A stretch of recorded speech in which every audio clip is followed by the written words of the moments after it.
Yahoo minasan, welcome back again with Mr. K di sini. Finally, penantian 1 bulan lebih untuk menunggu One Punch Man chapter terbaru rilis ya, sudah selesai. Cukup lama memang, tapi kalau dinantinya penuh dengan kesabaran dan rasa syukur, pastinya worth it kok. Apalagi di chapter terbaru ini, kita mendapat banyak informasi seputar Garo. So, without ngenteni long again, it's time to One Punch Man review, okay? Let's go! Cerita kali ini dimulai dengan menampilkan Super Aloy Darkseid yang sedang murung meratapi nasibnya karena sebelumnya dikalahkan oleh Garo. Plus, kali ini Darkseid juga memberitahukan kekalahannya kepada semua pahlawan yang berada di sekitarnya. Tentu para pahlawan kelas S yang mendengar ini ya, kaget tak mengira Darkseid bisa kalah melawan Garo. Puri-puri prisoner saja tak menyangka Darkseid bisa kalah. Mengingat dalam pertarungan tanpa senjata, pertahanan fisik tubuh Darkseid adalah yang paling juara di antara pahlawan kelas S. Bahkan sekelas Zombie Man melihat keadaan Darkseid sampai seperti ini juga penasaran bagaimana cara Garo membuat Darkseid lemah seperti ini. Guys, akhirnya Darkseid pun angkat bicara mengenai kenapa dia bisa jadi seperti ini.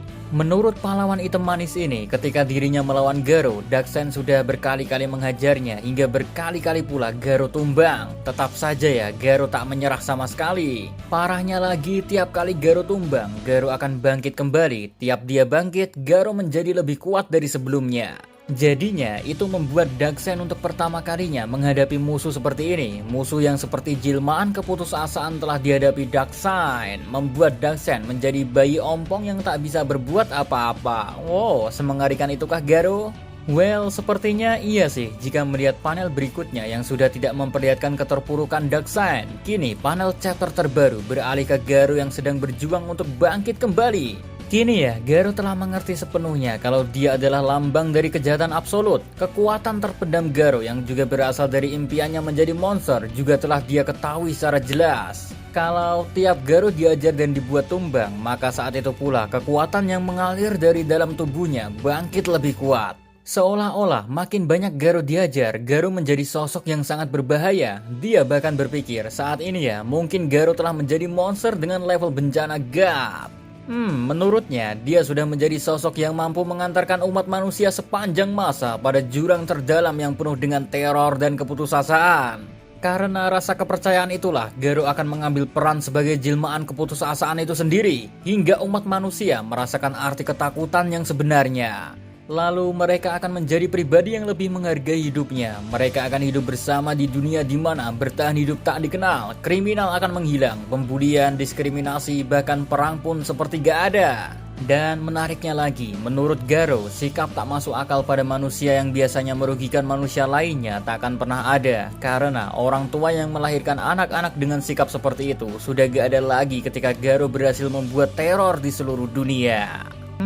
Garo berpikiran seperti itu karena menurutnya dunia tak perlu keadilan yang tidak setara. Kalau bingung, maksudnya adalah sebuah keadilan yang sebenarnya ada pada dunia yang kita lihat ini. Tapi kenyataannya keadilan tersebut gak berlaku secara real. Contoh nyatanya sangat banyak. Cuma kalau mau lebih clear, gak usah jauh-jauh di negeri orang atau di negeri fantasi ataupun isekai. Di negeri yang katanya negeri paling maju dengan sabda netizen yang selalu heboh. Segala macam berita di negeri tersebut, mau beritanya itu gak ada manfaat sekalipun, tetap aja bisa viral. Di negeri itu, maling ayam, maling sapi, maling sendal, kalau ketangkep auto digebukin. Bahkan kadang digebukinnya bisa sampai parah kan.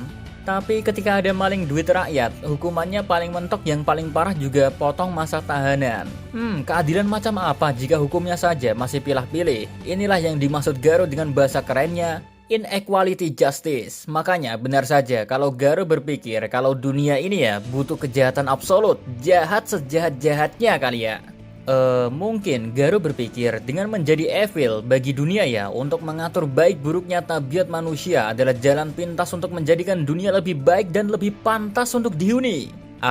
Tujuan Garo mulia, tapi menyeramkan juga kalau jadi kenyataan. Ya, kita tunggu saja sih, apakah Garo bisa mewujudkan apa yang dia inginkan dengan kekuatan barunya sebagai monster yang punya level bencana God?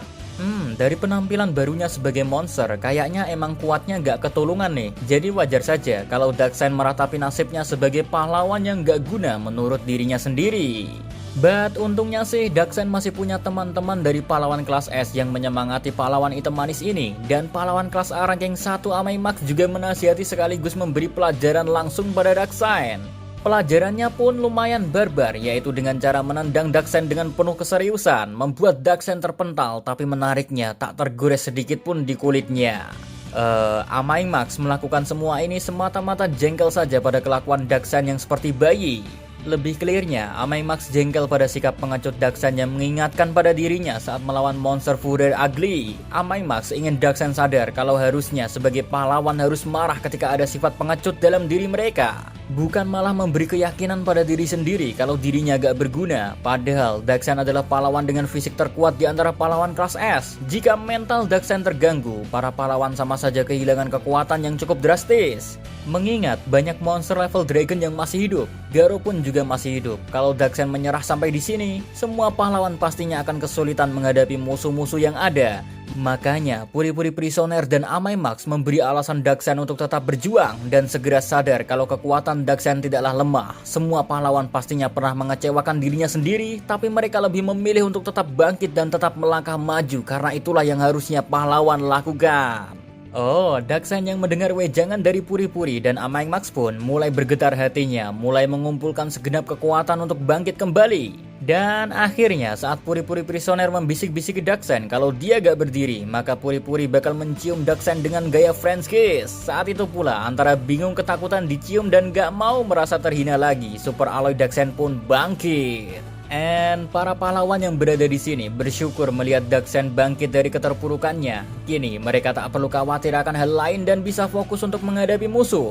Atomic Samurai pun berpikir ini waktu yang tepat untuk saling bekerja sama membantu Driveneck, Tatsumaki dan Genos yang sedang bertarung dengan salah satu elit asosiasi monster. Tentu para pahlawan lain kaget bukan main mendengar ucapan kerjasama keluar dari mulut Atomic Samurai. Dia yang selalu ingin menyelesaikan masalah sendirian kini meminta semua pahlawan untuk saling bekerja sama. Wow, komedi hangat pun pecah dalam ucapan Atomic Samurai. Well, kadang dalam keputusasaan masih ada harapan sih. Ya, dari Atomic Samurai kita belajar semua problem gak bisa diatasi sendirian. Seegois apapun diri kita, jangan memaksakan keadaan untuk menghandle semua hal sendirian. Mintalah bantuan orang lain dengan tulus, maka problem tersebut akan terasa ringan. Pokoknya salut dah sama Atomic Samurai yang sudah berubah hatinya. Kini kita melihat tembok keegoisan para pahlawan kelas S seperti telah hancur. Mereka, para pahlawan yang biasanya egois menjadi bisa menerima bantuan dari pahlawan lain, tak mempedulikan peringkat lagi. Bahkan saat Tank Top Master pun datang, di sini ya kehangatan para pahlawan mulai terasa sepenuhnya. Seorang Child Emperor saja tahu betul kalau kejadian seperti ini adalah hal langka. Melihat semua pahlawan yang dikenalnya berkumpul bersama, saling bekerja sama menghadapi masalah yang ada, berusaha menjadi lebih kuat lagi agar bisa mengatasi masalah tersebut. Dan tentu supaya bisa menemukan jalan keluar bagi masalah itu.